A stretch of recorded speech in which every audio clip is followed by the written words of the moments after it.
아니 이건 신씨 목소리 아니야? 윤보배 여사는 왕유한이 안나를 맡기고 잠시 자리를 비운 사이 안나와 놀아주면서 즐거운 시간을 보내고 있었습니다. 강세란과 천혜자 때문에 하루가 멀다 하고 사건 사고가 끊이질 않는 바람에 신경이 곤두서 있었던 참이었는데 왠지 모르게 안나만 만나면 모든 근심 걱정이 한 번에 사라지는 기분이었어요. 핏줄이 땡긴다는 말이 있듯이 안나에게 이상하리만치 정이 가던 윤보배 여사였는데요. 할머니, 저랑 전화놀이 할래요? 전화놀이? 그래 좋지. 한번 해보자꾸나. 그러자 안나는 고사리 같은 손으로 가방에서 주섬주섬 송이의 핸드폰을 꺼내서 윤보배 여사에게 건네주는데요. 아이고, 그런데 전화기가 완전 망가져버렸네. 할미가 좋은 놈으로다가 하나 사주랴? 이거 안 망가졌어요. 불도 들어와요. 송이한테 전화 올까봐 매일 충전도 해놓는다고요. 어라? 정말이네. 그런데 바로 그때 윤보배 여사는 핸드폰 바탕화면에 있는 의문의 녹취 음성을 발견하게 되고 혹시라도 안타깝게 생을 달리한 자신의 증손녀 송이의 목소리가 들어있을까봐 녹취 음성을 재생시키기 위해 손을 조심스럽게 가져다 대봅니다. 불쌍한 내 새끼 송이야. 진작에 내 핏줄이라는 사실을 알았다면 좀 더 안아주고 따뜻하게 보듬어줬을 텐데 이 할미를 용서해다오 라고 생각하면서 말이죠. 하지만 아시다시피 이 녹취에는 송이의 목소리가 아니라 윤보배 여사가 반드시 알아야 할 매우 충격적인 진실이 담겨 있잖아요. 강세란이 정다정의 딸을 바꿔치기 한 것뿐만 아니라 자신이 가짜 손녀라는 사실을 숨기기 위해 신덕수와 언쟁을 벌이는 듯한 대화 내용은 물론 그리고 마지막으로 윤보배의 아들이 신덕수라는 사실까지 하나도 빠짐없이 모두 담겨 있었는데요. 신씨랑 세란이랑 왜 싸우는 거지? 이게 도대체 무슨 소리야?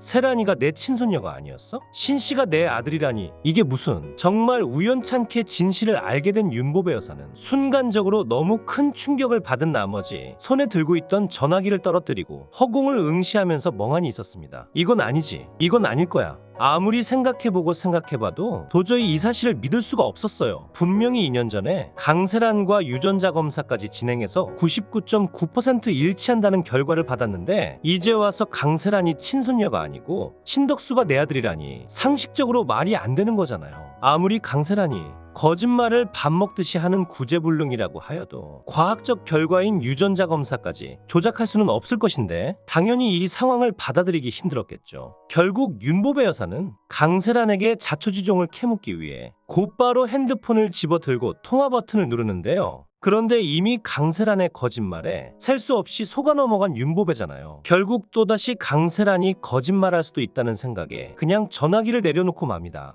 그보다는 자신이 가장 믿고 부릴 수 있는 양집사를 불러서 제대로 확인을 해보기로 하죠. 양집사, 잠깐 내 방으로 와보게나. 여사님 무슨 일 있으세요? 다름이 아니라 내일 세란이 오면 세란이가 마셨던 컵 챙겨서 유전자 검사 다시 의뢰 좀 해봐. 유전자 검사요. 아무래도 내가 감쪽같이 속은 것 같아. 세란이가 내 친손녀가 아닌 것 같거든. 강세란이랑 천혜자 이것들 잡으려면 결정적인 증거는 있어야 할 거 아니야. 네, 알겠습니다. 그렇게 날이 저물고 다음날이 되자 강세란은 윤보배 여사의 재산을 빼돌리기 위해 천혜자와 보배정에서 은밀하게 이야기를 나누는데요. 양집사는 두 사람의 대화가 끝나자마자 몰래 들어가서 강세란이 마셨던 컵을 집어듭니다. 뿐만 아니라 신덕수가 윤보배의 아들인지도 같이 확인해보기 위해 안나가 마셨던 컵도 가방에 조심스럽게 챙겼죠. 그리고 마침내 유전자 검사 센터로 불이 나게 달려가서 검사를 의뢰하는데요. 그런데 맙소사, 하나는 불일치, 하나는 일치였습니다. 충격적이게도 불일치의 주인공은 강세란이었고 안나와의 유전자 검사는 일치로 판명이 나버린 것이죠. 한마디로 윤보배의 핏줄은 신덕수와 정다정 그리고 안나였던 것. 윤보배 여사는 신덕수와 강세란의 대화를 이미 들은 상태였기 때문에 이와 같은 진실을 어느 정도 예상하긴 했지만 막상 공식적인 검사 결과를 받아버리니 그 충격은 이루 말할 수가 없었습니다. 지난 2년 동안 강세란과 천혜자에게 조건 없이 베풀어주고 정작 신덕수의 경우 강만석을 죽였다는 생각에 남보다 못할 정도로 매몰차게 대했는데 알고 보니 자신의 아들이 강만석이 아니라 신덕수였다니 얼마나 원통하고 분하겠어요. 허무하게 세상을 떠난 신덕수를 생각하면 온전한 정신으로 서 있기조차 힘들 정도였죠. 하지만 이미 지나가 버린 시간을 다시 되돌릴 수는 없는 법. 결국 윤보배 여사는 자신의 친손녀인 정다정에게 당장 만나자고 전화를 겁니다. 다정아, 신씨가 내 아들이었어.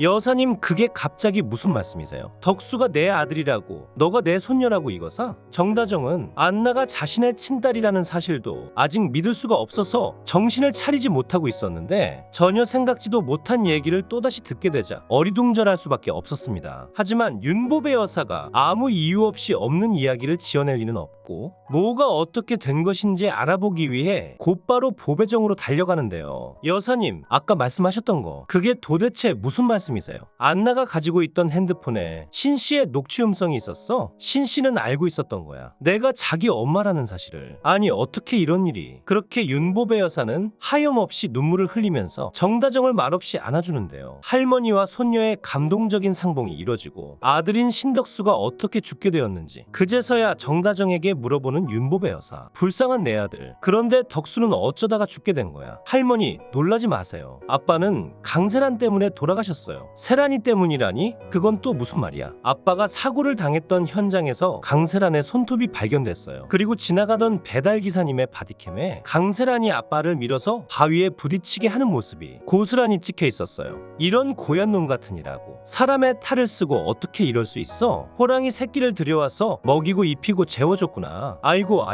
결국 윤보배 여사는 억울하게 생을 달리한 신덕수의 복수를 하기 위해 머리를 싸매고 고민하기 시작합니다. 어떻게 해야 저 물건을 단죄할 수 있을꼬? 이렇게 명백한 증거가 있는 상황에서 검찰이 강세란을 무혐의로 풀어준 것이라면 다시 한번 강세란을 형사고발한다고 해도 같은 결과가 나올 가능성이 높다는 것을 윤보배는 잘 알고 있었어요. 작은 가게였던 보배정을 한국에서 제일 가는 한식집으로 키우는 과정에서 크고 작은 분쟁을 겪었고, 따라서 형사재판에 익숙해질 수밖에 없었거든요. 그렇다면 가능성은 하나, 누군가 뒤에서 강세란을 빼내기 위해 힘을 썼다는 얘기밖에 되지 않았죠. 그 순간 윤보배 여사는 강세란의 주변 인물이면서 검찰에 힘을 쓸 수 있는 유일한 사람, 바로 드림식품 왕제 국회장을 떠올립니다. 설마 사돈이 세란이를 빼준 건가? 확신이 서자 곧바로 왕제국에게 전화를 거는데요. 접니다, 윤보배. 한번 만났으면 하는데요. 제가 용무가 바빠서 그러는데 전화상으로 말씀해 주실 순 없으실까요? 회장님이 그렇게 원하는 보배정 장맛 넘겨줄 테니 당장